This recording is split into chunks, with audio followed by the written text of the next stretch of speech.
আমি নিয়মিত নামাজ পড়ার চেষ্টা করি, কিন্তু মোবাইলে নাটক সিনেমা দেখতেও ভালো লাগে, মাঝে মাঝে দেখি।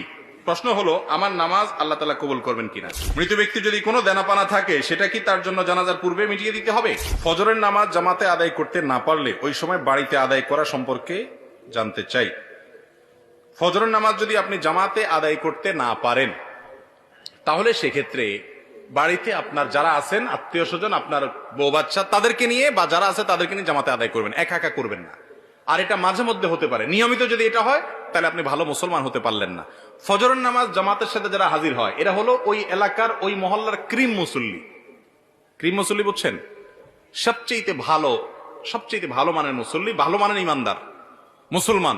যে মুসলমান ফজরের নামাজে হাজির হয়, যে মুসলমান অন্য ওয়াক্তে হাজির হয়, ফজরে হাজির হয় না, বুঝতে হবে এই মুসলমানে কি আছে, ভেজাল আছে।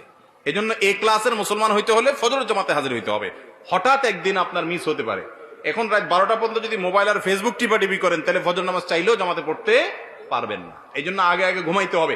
আগে আগে ঘুমানো স্বাস্থ্যের জন্য উপযোগী, সুন্নাহ সম্মত। দেরি করবেন না। মোবাইল টিপাটিপি করেন, দিনের বেলায় করেন। শয়তান দেখবেন মোবাইল টিপার মধ্যে সবচেয়ে বেশি মজাটা দেয় রাতে, ঠিক না? বিশেষ করে বিছানায় শুইবেন আর মোবাইলটা একটু আধা ঘন্টা 1 ঘন্টা টিপবেন না, এটা তো হতেই পারে না, ঠিক না? ঠিক মোবাইলে মোনাজাত ধরে, মোনাজাত বুঝেন, এইভাবে 2 হাত দিয়ে ধরা মোনাজাতের মতোই তো। এরপরে টিপতে টিপতে টিপতে টিপতে স্ক্রল করতেছেন, কোথায় যাচ্ছেন, কি খুঁজতেছেন নিজেও জানেন না। আঙ্গুল খাওয়ার অবস্থা ঘষতে ঘষতে, ঠিক না? এই যে রাতে বেশি মজা লাগে মোবাইল টিপতে, কারণ ইবলিসের টার্গেট হলো, তার প্ল্যান হলো, তার মিশন হলো আপনার ফজরটা ধ্বংস করা। সেজন্য রাত্রে যদি যত দেরি করে শোয়াইতে পারে সে আপনাকে, তত তার উপকার। আপনি ভোর রাতে উঠতে পারবেন না, কষ্ট হবে। এই জন্য রাতে তাড়াতাড়ি শুইতে হবে। ফজর নামাজ কখনো মিস হয়ে গেলে বাসায় যারা আছে তাদেরকে নিয়ে জামাতের সাথে নামাজ পড়বেন, একা পড়বেন না। কারণ জামাতের সাথে নামাজ পড়লে একা নামাজ পড়ছে এতে 27 গুণ বেশি সওয়াব হয়। আপনি একটা জিনিস 1 টাকা দিয়ে যদি 27 টাকার সুবিধা পান, আপনি সেটা ছাড়বেন কোনোদিন? তাহলে জামাতে নামাজ ছাড়া একা কিভাবে নামাজ পড়া হতে পারে? এই চেষ্টা আমাদের থাকতে হবে। মৃত ব্যক্তি যদি কোনো দেনাপানা থাকে, সেটা কি তার জন্য জানাজার পূর্বে মিটিয়ে দিতে হবে? মৃত ব্যক্তির কোনো দেনা পাওনা থাকলে সেটা মিটাতে হবে, পাওনাদারের পাওনা পরিশোধ করতে হবে।